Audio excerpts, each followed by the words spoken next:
Welcome, Cancer, to your December 2020 reading. Great to see you.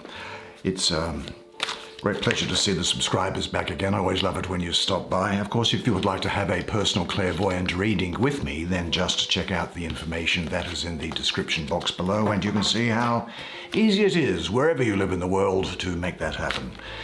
Now, I'm going to draw 5 cards for you. Now, incidentally, there is an annual reading being published on Thanksgiving, or the day before Thanksgiving, I think, in US Eastern Time, in the afternoon. So you may care to check that out. Now, let's have a look and see what there is. 5 cards. The Moon. The Master of Swords. The Chariot. Great card for you. The Server of Wands. And finally, one more, shall we? The 10 of Cups, excellent. Okay, why don't you come and sit down next to me? We'll have a look at the imagery on these cards together. While, Cancer, I'll do your reading for you. Now, next month's reading will be published on the 9th of December at 2 p.m. US Eastern Time. I think we might have a look at this central energy here. Wow, isn't it appropriate for you, the Chariot? Well, that is, of course, Cancer. Cancer indeed. Well, the child of the powers of the waters, the lord of the triumph of light. It says to me that you will be having victory over adversity. And I think you've come through a difficult period, haven't you? But now you have what it takes to overcome those obstacles. You'll have the courage to act, which is good, because it's all very well having just the intention, but you now have the courage to do and to make things happen as well. There are successes coming here over previous negative patterns. I think there might be something of a focus on self-discipline here for you, maybe even some rest and contemplation, but definitely moving towards higher goals, but remaining centered and with that crab-like shell around you, making sure that you are protected. Now, the painting on this card here, we have the Chariot drawn by a horse. This can be seen as harnessing your power and energy in your body. The Chariot is like a magic vehicle in which the woman is riding through the heavens in tune with her destiny.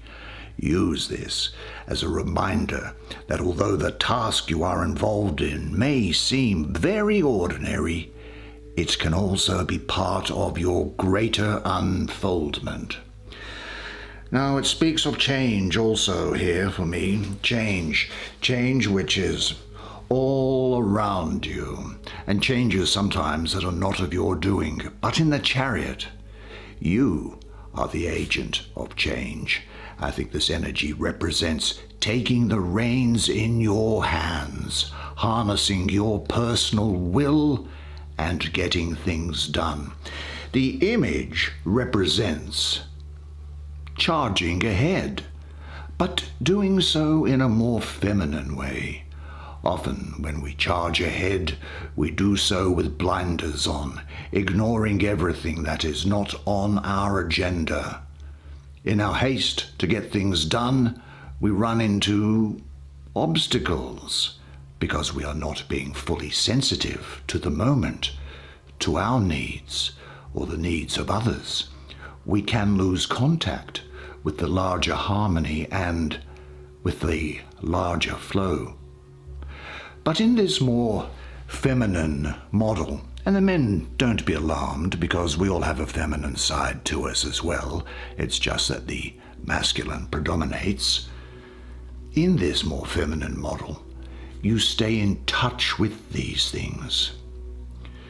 You use your knowledge of natural cycles and honor the times when your energy ebbs, as symbolized, I think, by the dark moon here. Part of the wisdom of success is taking days off when you need them.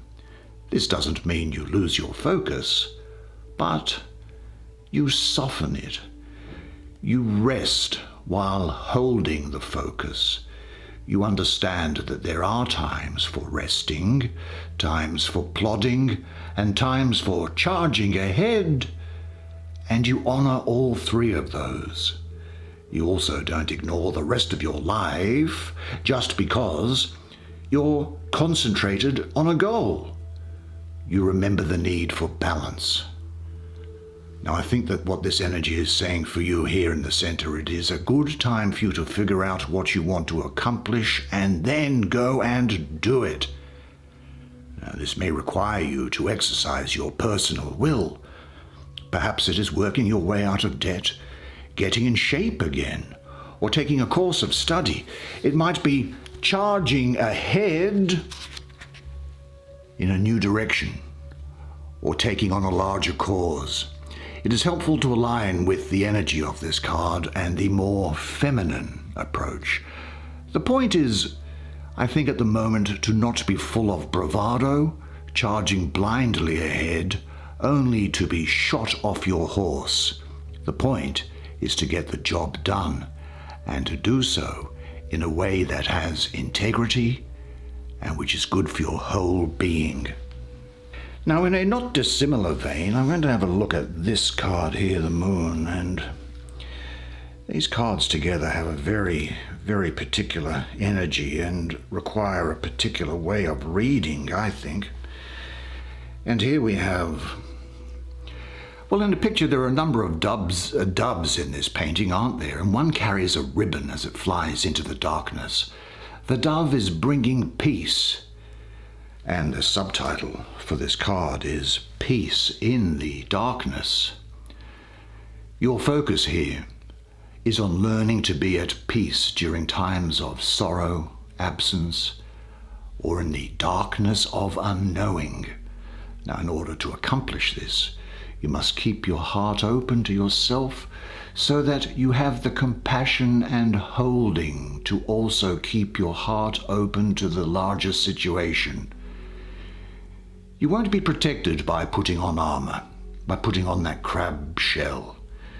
It is in being centered and open that you will perceive the situation more clearly and recognize what needs to be done. Now, the presence of the female figure in this card, I think, tells me that this is also a feminine process, and the same comment, of course, applies to the men. Now, in some ways, the message is similar to that of you'll be familiar with a card in tarot called the Hanged Man, who is depicted generally as a male to represent letting go of or turning upside down the masculine principles of being in charge and leading with the rational mind. The darkness here may involve a similar suspension of life as you know it, yet this process is decidedly feminine. It is a watery, fluid process related to feelings and to waiting something out. Now, at the base of the tree here is a nest of eggs. Eggs are symbols of potential and of new life. The nest reminds you that new life and new forms are always coming into being, even when you can't see them. So I think that the message here is to wait and listen. In order to listen to the subtleties of your feelings and perceptions, you need inner quiet.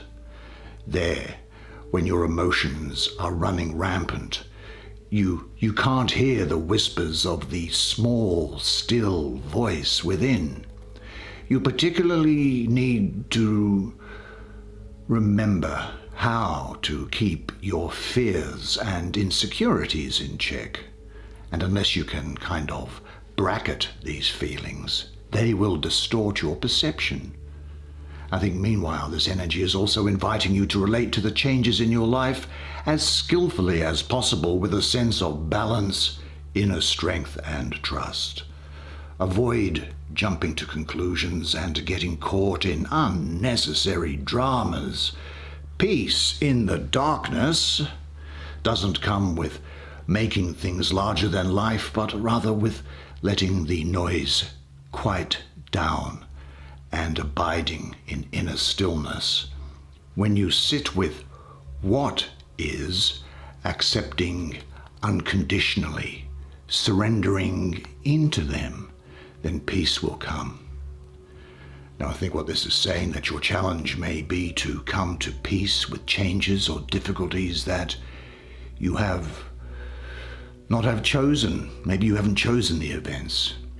This could be a major loss that's occurred in your life, or a period of darkness, or the more ongoing flux represented by the cyclic changes of the moon. Now, the moon rules fluids, of course, as it asserts a gravitational attraction upon them. And in some traditions, the menstrual cycle is referred to as a woman's moon cycle. Your challenge is to live in harmony with these rhythms. During periods of change, you may experience your feelings as confusing. Can you allow the confusion to simply be there, one feeling following and seeming to contradict the last? It helps if you can keep the perspective that these are simply feelings, and feelings change. They are like clouds moving across the sky. And if you can identify with the more spacious nature of the sky, the feelings will not be so disturbing. Now, this is not to suggest that you dismiss your feelings, not at all, because they contain important information, as do the various expressions of your unconscious. It is a good time to open a dialogue with your dreams. Maybe engage in artistic expression, movement of your body, and rely on your intuition.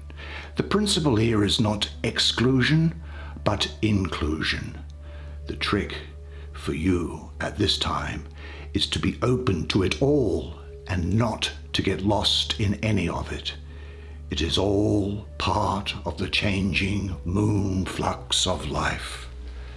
Because we are talking about feelings and emotions in that sense, I might look at this card here, which is the Ten of Cups, which says joyous flow. Well, what does that have to say for us? Let's have a look at the image, shall we, first? Now, in this painting, a woman floats in the ocean with a dolphin nearby. She is at home in the watery environment of the emotional and spiritual realms. The woman is not afraid to get wet and feels free in the undulating nature of her emotional body. Her flowing nature is mirrored by the dolphin, which represents a sort of a right brain intelligence, I think. Now, this seashell-shaped spiral thing here, I think this represents unfoldment.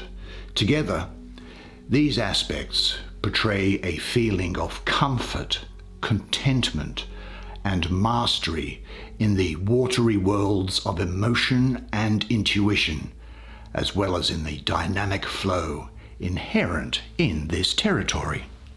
Now, this is really the Lord of perfected success when we come to emotional things. It is Mars ruling the third decan of Pisces. Now, Mars is disruptive, and it can conflict with peaceful Pisces. But we're talking here about satisfaction, about fulfillment, and radiating goodness out with you, emotional stability. I think some of you may even be thinking of moving, and perhaps moving to somewhere where you think it's a fantastic location to be. And it's talking about your dreams becoming a reality. This is also talking, I think, of the need for you to let things develop by themselves at the moment, because everything is going to come to you at the right moment. There could also around here be a great deal of emotional passion and vitality, is what I see here, both in an existing partnered relationship or even the commencement of a new relationship which enlivens great passion and vigor. There's also a sense here that there's a fullness of emotion here. Now, if you can imagine a bucket that, using water, as we're in the Suit of Cups, a bucket which is full of water, if you add more emotional fulfillment to it, the bucket doesn't actually get any fuller. The emotions just spill over the side. And so there's a sense here of perhaps you may need to reignite something, reconfigure something, re-energize something, make a larger bucket in order to make things full. Now, this can particularly be the case in a relationship. Now, it's not saying that you're not happy. It's just that maybe you've come to the end of what something can offer. Now, what it does offer, of course, may be perfectly good. But in order to increase the level of happiness and satisfaction, you need to enlarge your ability to receive and to give. Let us now turn to the Princess of Fire, the Rose of the Palace of Flames. This is said to be transmitter of light, the server of wands. Well, let me look at the image first and see what I can get from it, and then we shall talk. Well, the server of wands. Well, servers are about helping, aren't they?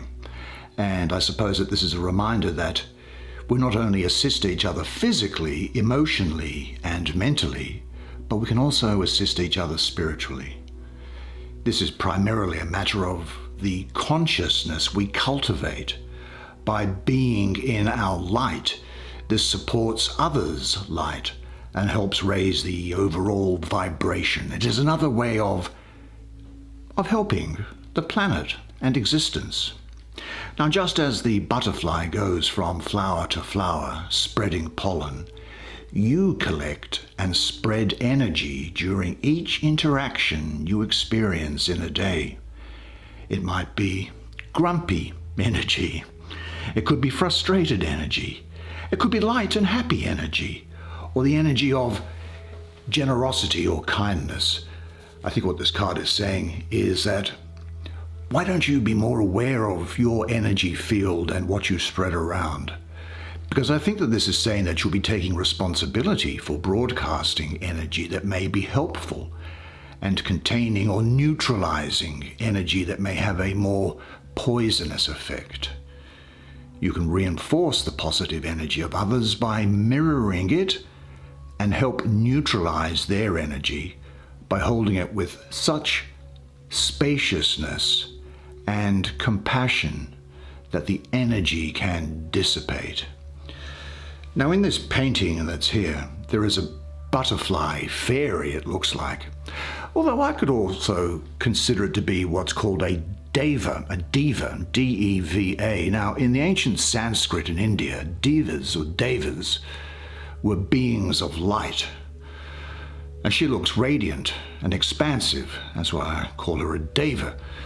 She, like all of nature, is letting her essence shine. And the water in the foreground represents the purifying capacity of those who can consciously transform consciousness. Devas are great reminders of the interconnectedness of life. Although they inform us in the material world, they are not limited to matter, but they operate from a more collective consciousness.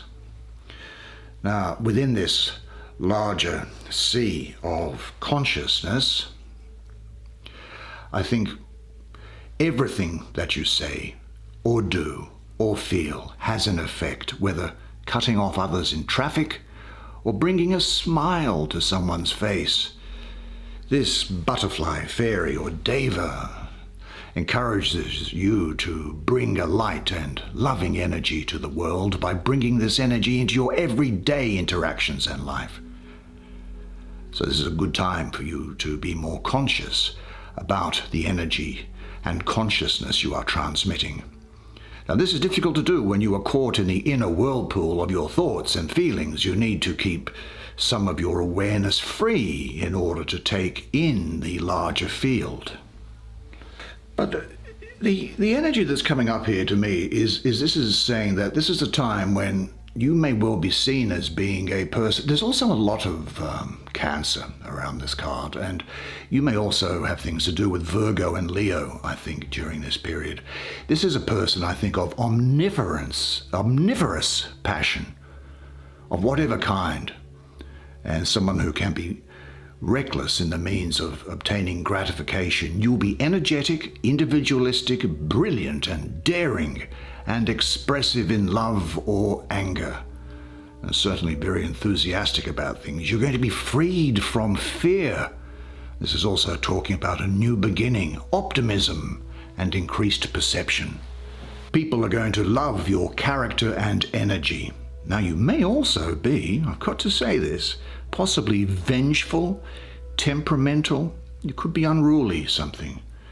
But this is really about conquering old fears and patterns of thought. You've brought them to the surface and conquered them, although you often learn lessons the hard way, don't you? What is your next step in life? Find it fearlessly.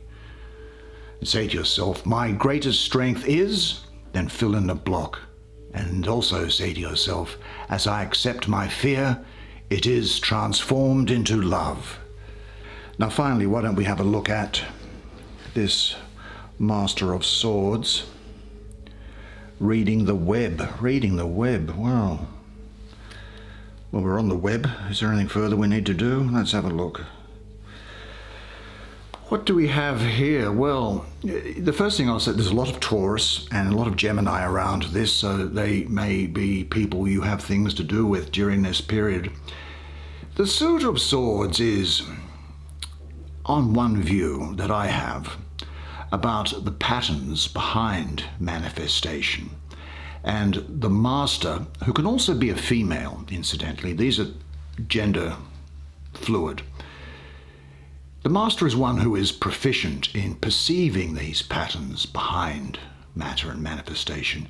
The master knows how to read the web of interconnected force fields holding us all. He, or she, is the equivalent of what many consider a shaman, who can journey into interdimensional space, get information, and adjust the pattern when this is useful. Now, the imagery in this painting comes, it looks like, from the old Norse tradition that gave rise to where Odin hung over the well of Weird and found, floated for 9 days and 9 nights, and the runes surfaced. In fact, some runes appear in the main spiral. I think that, like a lot of images here, they go beyond a simple sign. Look, the only ones who knew how to read the runic alphabet in the early times were the priests and priestesses, who were called the rune masters. And the word rune, I think, I translate as holy secret or mystery. In this sense, the rune masters were the holders of holy secrets. Their ability to see into the invisible order, the underlying plan, consisted of being able to perceive and read the patterns that create our destiny and what they are woven from. Here, we refer to it, I suppose, simply as reading the web, and define it as the ability to see patterns of karma, psychic and psychological structures, environmental influences, and essentially everything that goes into making things the way they are. Now, the descending spiral in this card, I think, represents the new energies being made available to you at this time, because this spiral interpenetrates and feeds the larger spiral, which represents the web of life. The image suggests that higher energies are being infused into life with the purpose of helping life wake up. I think this is an invitation to you to further develop your ability to access and read this web that's out there. There are many paths and tools for doing this, and I suppose tarot is just one of them. And you must quiet the mind so that you can open up other channels of knowing. And the Master of Swords shows you, I think, what is possible. Yes, but I say, well, I have a lot of Gemini around here and a lot of Taurus. So we have the energy of the mind, because that's Gemini, isn't it? With the influence and the stability and determination of Taurus. So we're talking about a man here, probably, who, to go down a different tangent, is active, clever, skillful, fierce and courageous, but often very unreflective. If he's not soaring intellectually, He's a guy who can turn inward and can get lost in the dark clouds of the mind. Now, as this master, I see here fire. Swords is air, so a windstorm, a firestorm. You've been goal-oriented, ambitious, passionate, vehement, and flexible intellectual powers. I think you'll also have a clear insight into a problem and be working quickly to set goals and not letting anything get in the way. It can nevertheless be a restless period where you are transitioning and trying to get somewhere else in your everyday life, maybe some sort of travel, but it's a time, I think, here for you to listen to your head rather than your heart, because he is, I think, someone who's more comfortable in his head rather than in expressing his feelings. Now, Masters, this fire energy around here indicates restlessness in all aspects of life. Maybe you want to break free from something in the workplace. But it's a very positive card here because it says that you are now in a good position to forge plans, set goals, and bring them to fruition. But do you know your goal? And what happens when you achieve it? Imagine how you'll best be able to enjoy your success. And say to yourself, I know my goal, and I know what I am working towards. Each goal is just a milestone on the way to my ultimate destination. What a fantastic set of cards for you, Cancer. Well done. That's the way it is for you this month. Well, I thought that was going to be good, and it was. I hope you enjoyed that reading as much as I did providing it to you. Now, don't forget, make sure you check out your 2021 annual reading. If you're a subscriber, of course, it's delivered into your subscription box, or just have a look at the playlist that's on the channel. It's being published the day before Thanksgiving in the afternoon, US Eastern Time. But look, remember one thing always, and it is this, that you are a legend, and I look forward to seeing you again next month. Until then, it's bye for now.